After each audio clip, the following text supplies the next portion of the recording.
നഗരത്തിൽ പെട്ടെന്ന് ഒരു ദിവസം നിഗൂഢമായിട്ടുള്ള ഒരു കറുത്ത തുള പ്രത്യക്ഷപ്പെട്ടു. ആളുകൾ തങ്ങളുടെ മാലിന്യങ്ങൾ തള്ളാനുള്ള ഒരു ഇടമായിട്ട് ആ കറുത്ത തുളയെ ഉപയോഗിക്കാൻ തുടങ്ങി.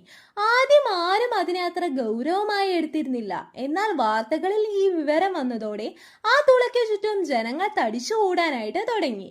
ഭൗമശാസ്ത്രജ്ഞർ സ്ഥലത്തെത്തുകയും അത്യാധുനികമായിട്ടുള്ള അളവ് തൂക്ക ഉപകരണങ്ങൾ ഉപയോഗിച്ച് പരിശോധന നടത്താൻ ശ്രമിക്കുകയും ചെയ്തു.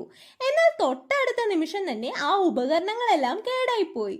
മറ്റൊരു വഴിയുമില്ലാതെ നൂറുകണക്കിന് ട്രക്കുകൾ വിളിച്ച് മാലിന്യം നിറച്ച് ആ കറുത്ത തുള അടയ്ക്കാൻ അവർ ശ്രമിച്ചു.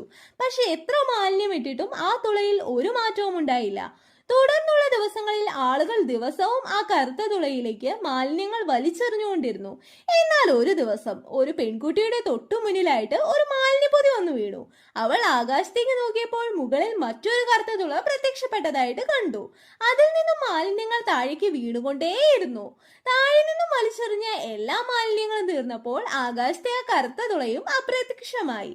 കാര്യം എന്തെന്നോ, നമ്മൾ പ്രകൃതിക്ക് നൽകുന്നത് എന്തോ അത് തന്നെയാകും പ്രകൃതി നമുക്ക് തിരിച്ചും നൽകുന്നത്.